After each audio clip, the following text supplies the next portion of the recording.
Assalomu alaykum hurmatli ko'ruvchilar. Biz bugun Amerika Davlat Majlisida yaqinda ma'qullikdan o'tgan Uyg'ur kishilik huquq siyosati qonun loyihasi to'g'risida alohida suhbat olib boramiz.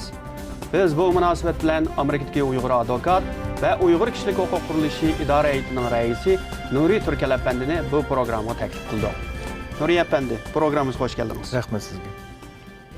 Unda apasa savolimni boshlab ketay. Amerika Davlat Majlisi Avam palatasi 3-dekabr kuni birga qarshi 407 bilat bilan Uyg'ur kishilik huquq siyosati qonun loyihasini ma'qullikdan o'tdi. Bundan albatta Uyg'ur xalqi mayli Amerikadagi Uyg'urlar bo'lsin va dunyodagi Uyg'urlar bo'lsin, nihoyatda xushallik ichida, hayajon bilan tabrikladi bu kunni. Ammo ba'zilarning hamda bu to'g'risida aqabi qarshi to'g'ri bo'lmagandek. Ba'zilar bu qonun o'tib bo'ldi, hozir Amerika bu qonunni ijro qildi degandek ba'zi talash-tortishlar to'g'rilarda mavjud bo'ldi. Shuningga bu 3-dekabr kuni Amerika Avam palatasida bu Uyg'ur kishilik huquq qonun siyosiy loyihasining o'tishi bu bir qonunning Amerikada o'tishimi yaqindaq? Aldı bilan bu savolingizga javob berish uchun bu sistem to'g'risida Amerikaning qonun tuzish sistemi to'g'risida azroq tushuncha berishni zarur deb ko'rdim. Chunki bu boshqa davlatlardagi bo'lib Uyg'urlar ko'p o'tiraqlashgan davlatlardagi parlament sistemi o'xshamaydigan bir qonun tuzish sistemisi bo'lgani uchun ba'zi vatandoshlar Amerikaning sirtidagida, hatto Amerikaning ichidagilarmi bu jarayondan to'liq ma'lumotli bo'lolmadi. Endi Amerikaningki o'z vaqtida podshohlik tuzumdan qochib kelgan bir millatning asosida shakllangan bir davlat bo'lgani uchun bular hukumatni 3 ga bo'lib boshqardi. Amerikaning Milliy Majlisidan qonun tuzdi, Oliy sud mahkamadan asos qonunni tushuntirdi va qonunninki asos qonun mos keladigan, mos kelmaydiganligini ko'rib chiqib yakun chiqaradigan bir roli bor. Endi shu qonunlarni ijro qilish prezidentning ustida bo'ladi. Shuning buni equal branch deymiz, barobar 3 bo'lim deymiz, bo'lib boshqarish deydi. Shuning uchun bu qonun tuzish jarayoni qonunning o'tirg'i chiqishi nihoyatda bir sistemli qadam bosqichi bo'yicha ilib berildi. Odatda men buni 7 qadam deb tushuntirib kelyapman so'rg'anlarga. Tonishtirildi deymiz, tonishtirilgandan keyin komitetlarga yollanadi, komitetlarga yollangandan keyin komitetning ichidan ovoz berish bo'ladi. U jarayonlarda tekstga o'zgartirish kirgiziladi. Endi hozir bu shu necha vaqtdan beri deb kelayotgan 7 qadamning nimasi kelsak, hozir 6-qadamga keldi deb tushunish mumkin.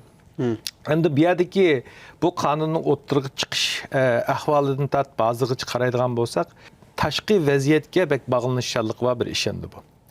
Shu Xitoy hokimiyatining 3 yilning yog'i Uyg'urlarga ochiq-oshkor elib berayotgan shu milliy qirg'inchilik masalasi Amerika hukumatining davlat manfaatiga taqishadigan, insoniy prinsiplarga taqishadigan va xalqaro sahnasidagi yetakchilik roliga tahdid va savol tushadigan bir holatga kelgani uchun eng muhimi bo'libmi muhimi vatandagi vaziyatning eng ig'irlashib ketgan ahvolidan xabar topgan Amerika parlamenti Milliy Majlisi shu qonun tuzish orqali Uyg'urlarga qonun tuzish orqali hukumatga uni qil buni qil deb taklif bersa bo'ldig'ini bo'ladi ekan, bo'lmaydig'ini bo'lmaydi ekan. Qonun tuzgandan keyin buni ijro qilmay bo'lmaydi degan tushuncha bilan shu hozir biz suhbat temasi bo'layotgan Uyg'ur qonuni emas, qonunlarni o'tirib ko'tarib chiqdi. Endi hozir mushtabdilar Uyg'urlar munosabatli qonunni 3 bor. Bu yerdagi birinchi tanishtirilgan qonunni Rubio-Smith qonuni deb atab kelyapti. Uni chunki Rubio bilan Marco Rubio bilan Christopher Smith tanishtirgan. Uning nomer qo'yganda HR 649 S178 deb nomer qo'ygan. Undan keyin u qonun tanishtirib bo'lgandan keyin bu ko'rilayotgan, muzokara qilinayotgan buning destekchilarning soni kundan-kun ko'payayotgan bir mezgilda Brad Sherman bilan Ted Yoho HR 1025 nomerlik Uyg'ur qonunini tanishtirdi. Tanishtirgandan keyin bu yerda raqobatlashib qolgan bir ahvol shakllandi. 649 va 1025 649 ne bu 1025 nomerli qonunni tanishtirganlar aciz bo'lib qoldi, obama bo'lib qoldi. Buning bilan masalani hal qilgan olmaydi deb, buni tutib turadigan, işte eslib qolgandek bir holat kelgan. Undan keyin bu yil 9-oyning 11-kuni bu senatda Kengash palatasidagi 40dan ortiq yimay girishgan bu S178 nomerlik bu Kengash palata nusxasini bular ovoz bilan o'tkazib etdi. Buni unanimous consent deymiz.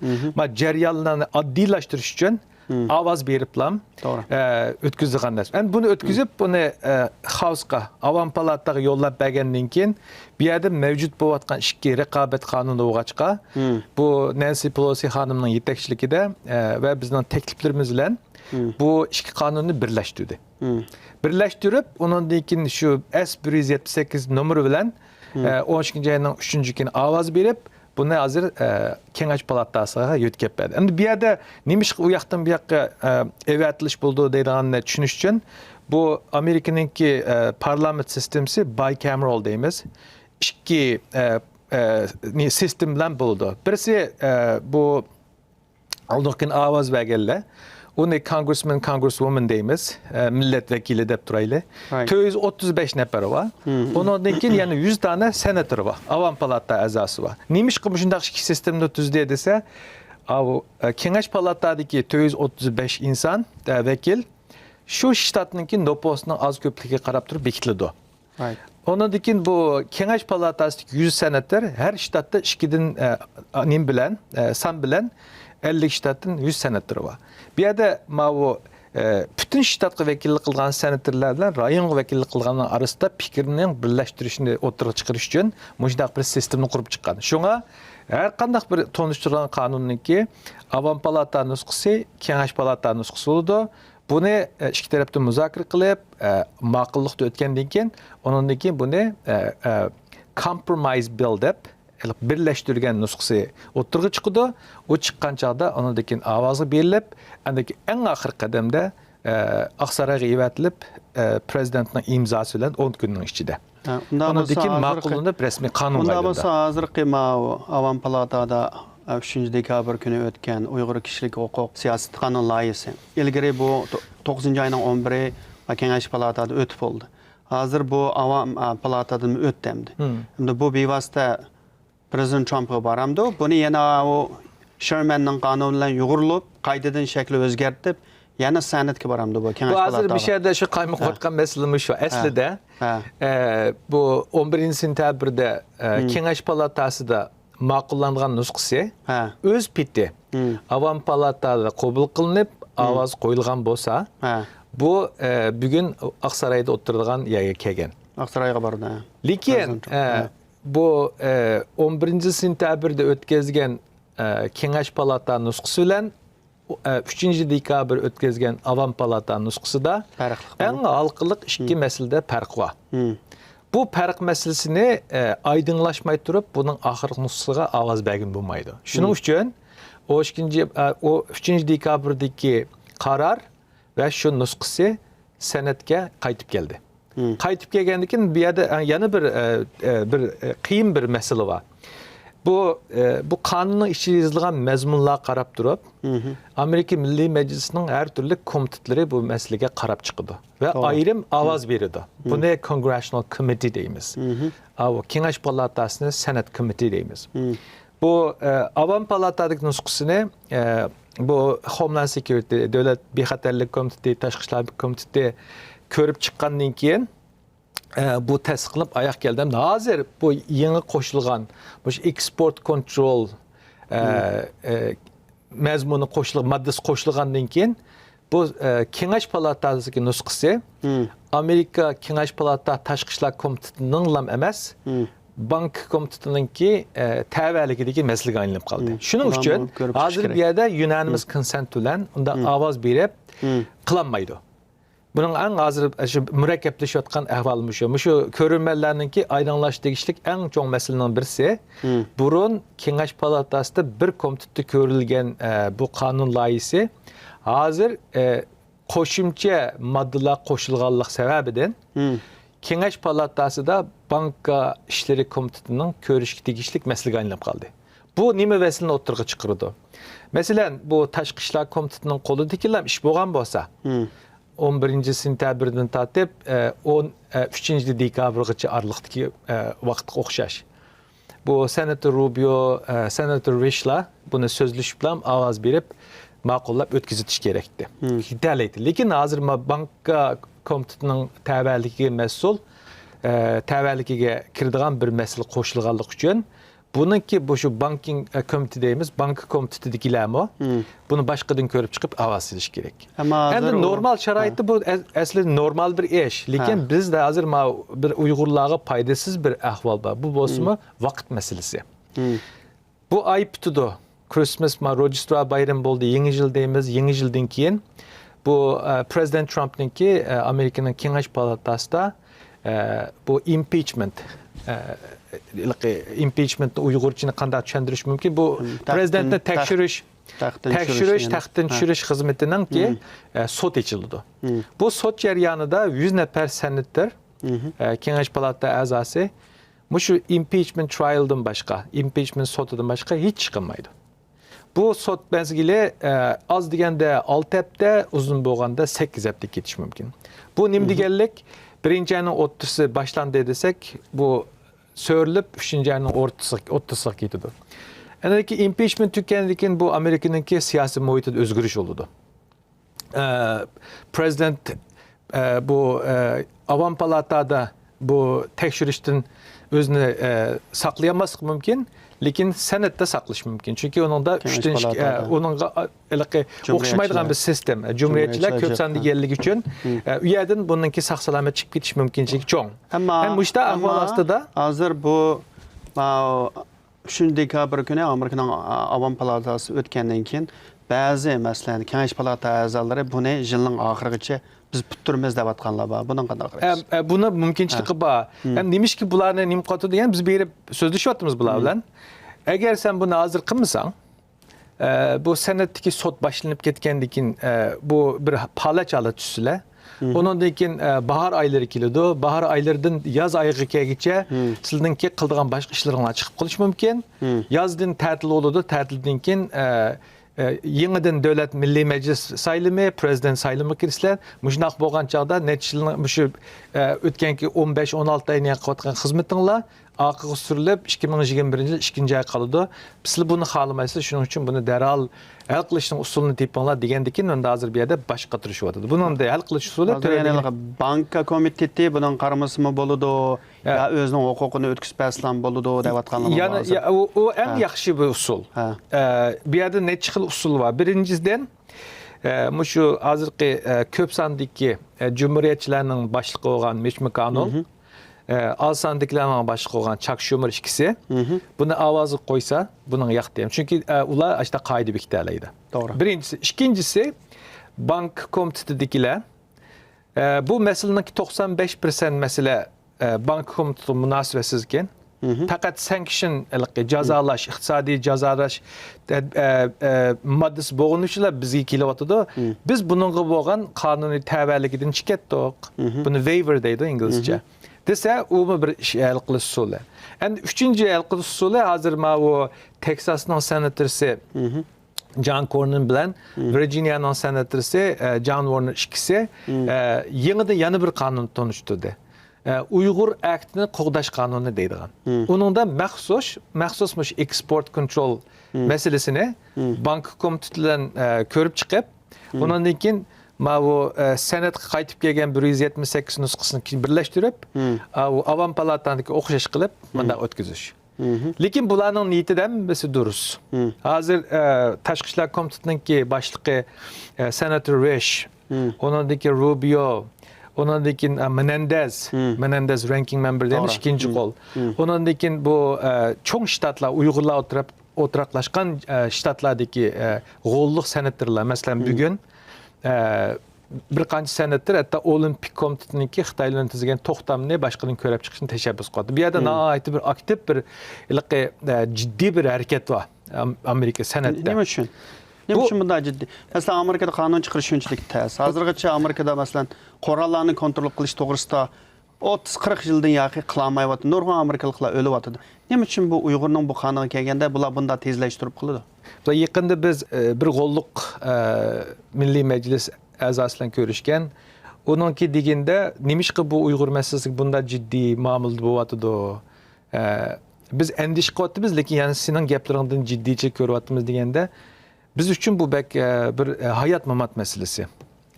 İnsaniyet masalasi, vijdon masalasi dedi.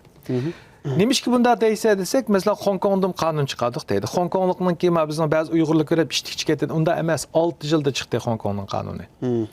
Hong Kongning qonuni chiqargan jarayonda mushu kelib ketayotgan mushu aktivistlar deymiz, bular nihoyatda xizmat qildi. Hatto bu shu Hong Kong qonunini chiqarmasi bo'ladi deb atalmış Xitoy mutaxassislari, Xitoy ishlar mutaxassislari Gez jurnallarda bayonotlarni berdi.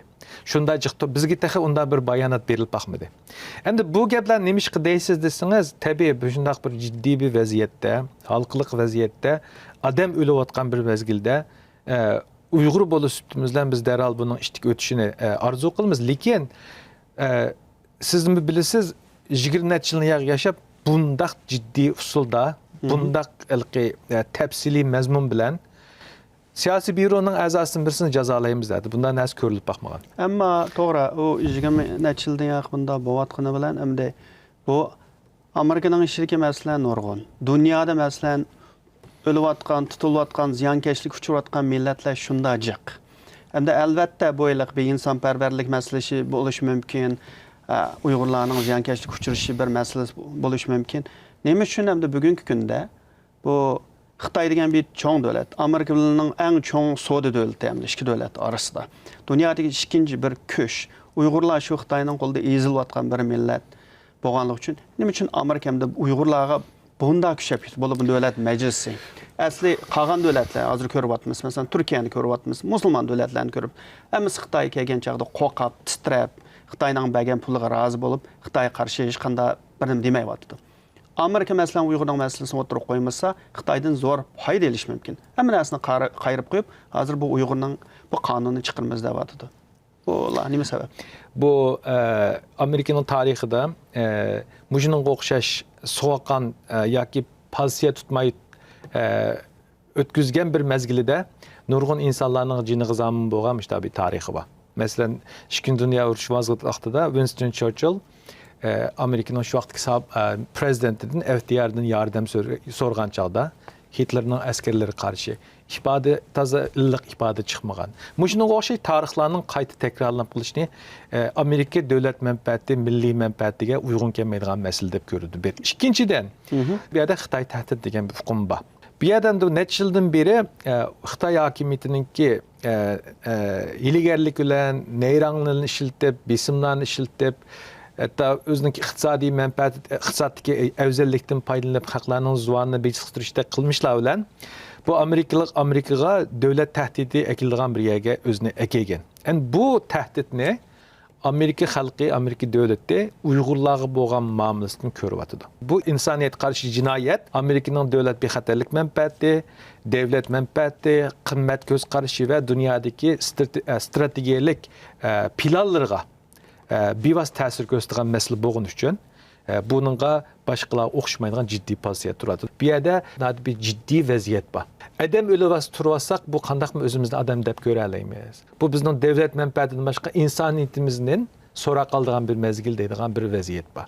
Buni boshqa davlatlar ko'ramayapmiz. Hozir boshqa davlatlarda mush narsa shakllanmaganligi uchun birdam deydi, yetarli uchur yo'q deydi. Birdam deydi, yumshoq gap qildi deydi. Birdam deydi, hozirgacha inson haqlari masalasi deb so'zlaydi. Bu qanday inson haqlari masalasi bo'ldi bu? Buni strategiyalik masala deb bilish kerak, buni davlat manfaat masalasi deb bilish kerak, buni insoniy qimmat ko'z qarash masalasi deb bilish kerak. Buni Amerikaliklar namoyon qiladi. Mana nima deb Amerikalar qiladi? Qolgan davlatlarda ko'mdiq masalan. Yevropa birligi ancha-muncha Uyg'urlarning masalasini o'tirib qo'ygan bilan, ammo haqiqiy bir amaliy harakat qilgani hozirgacha 28 Xitoyning muassasasiga jazo e'lon qildi. Masalan 9-oyda. Hozir hamda Uyg'ur kishilik huquq qonun loyihasi ilgari 9-oyning 11-i Kengash palatada o'tgan bo'lsa, 3-dekabr kuni Avam palatada o'tyapti.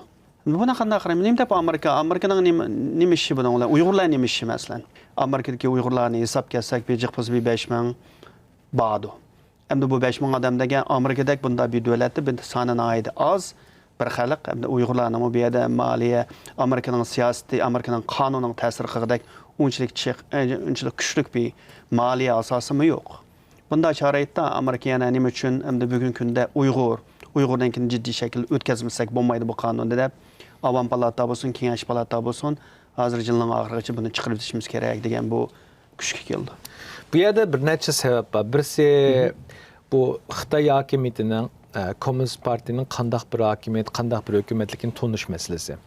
Yaqin yog'i siz bu Amerikaningki yuqori darajadagi amaldorlarning ishlatayotgan kelimalarni qaraydigan bo'lsangizmi, bu shift deymiz, o'zgarishni ko'ra olasiz. Masalan, hozir bular Xi Jinpingni prezident demay, bosh sekretar deydigan bo'ldi.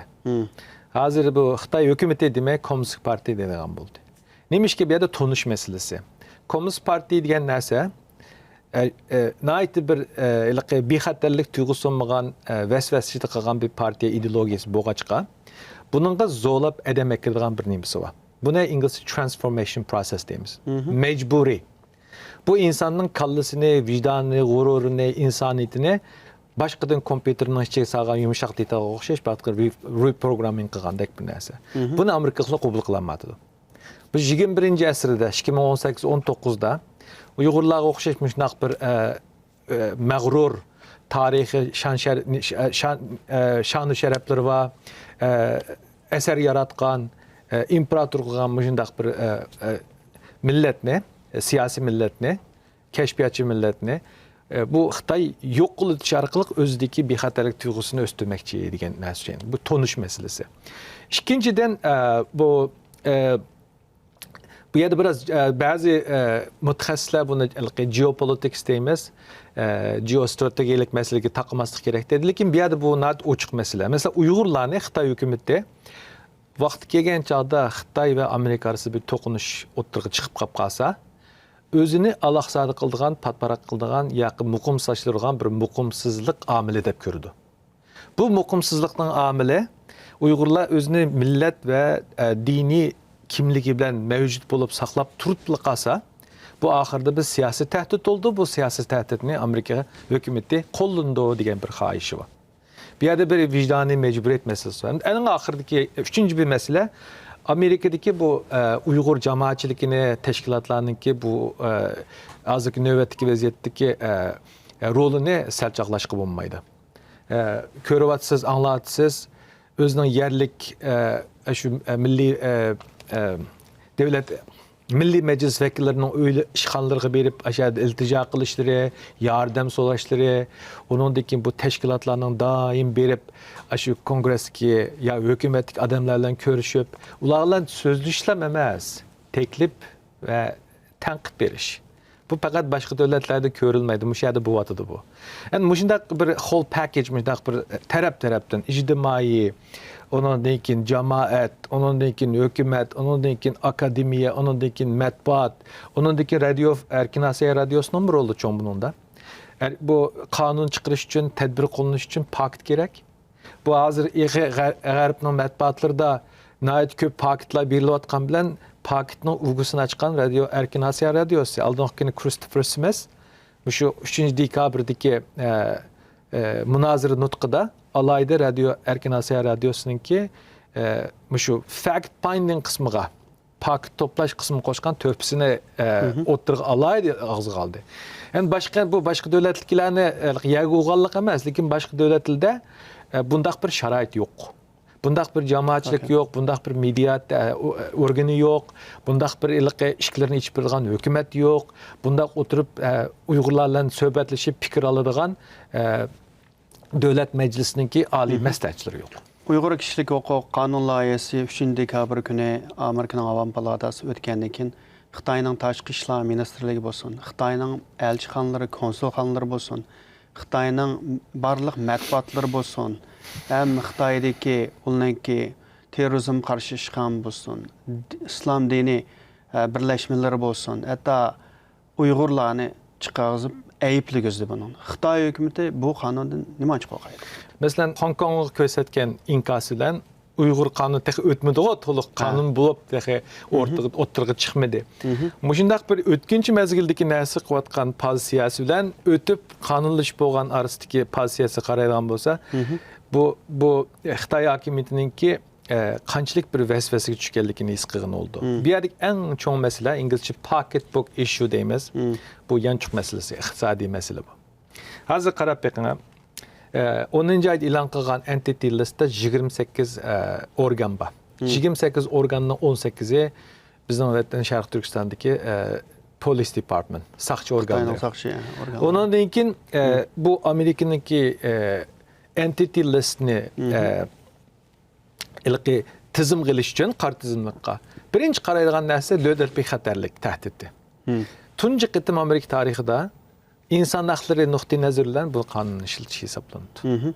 Bu nim bo'ladi? Bu entity list kirganlar bundan keyin Amerika bilan bo'lgan iqtisodiy jihatdagi manfaatiga cho'ng tahlil etadi. Hozir Xitoyningki Sharq Turkistonda sağgan mablag'ining ko'pinchisi shu surveillance technologyga sağgan. Davlat mudofiadan mujiq mablag' soldi. Bu mablag'ga shundaq entity list kirish bilan tahdid uchraydi. Ondan keyin hozir qonundagi nemishqa bu export control hammadan alohsarlik o'tib bordi. Balkim Xitoydagilarni texim alohsarlik o'tib bordi. Bu export controldagi mazmunni qaraydigan bo'lsangiz, Amerikadan yumshoq detal, qattiq detal texnikining Xitoylarning Uyg'urlarni ezish uchun ta'sis qilayotgan texnika, asla va boshqa narsalarga bilib bilmay yordam qilib tekshirib chiqib buningga tadbir ko'rinish deydigan narsa bor. Bu qanday bo'ladi? Bu narsaning hammasi berib shu o'ttirda Xitoyningki kengayimchilik siyosatiga asosiy faktor bo'layotgan texnik shirkatlarga ta'sir etadi. Texnik şirketleri kim mablag' soladi? Xitoydagi baylar. Xitoydagi baylar buning mablag'iga daz ketgandan qanday oldu? Xitoy hukumatiga o'qitishlik chiqadi. Bu o'qitishlik chiqqandan keyin qanday oldu? Bularningki bu Kommunist partiya olsun, Xitoy hokimiyatiningki uli boshlashga boshlaydi. Buning ziyni kimga oladi? O'ttirda o'tag'anlar oladi. Undan keyin yana birisi bu terikayotganning yana bir sababi Amerikada bugungi necha qonun chiqdi Xitoylarga munosabatlik. Hech qachon bu Polito Büro deymiz-ku, siyosiy byurosidagi a'zoning hech birisini ham sanction qildigan, jazolaydigan bundaq bir kelimi chiqib baxmagan, bundaq bir modda chiqib baxmagan. Buningda bor. Endi buningda qaraydigan bo'lsak, bu diplomatik jihatdan, iqtisodiy jihatdan, rahbarlik jihatdan, partiya ideologiya jihatdan, tarafdan bularga hozir besim bo'ladi.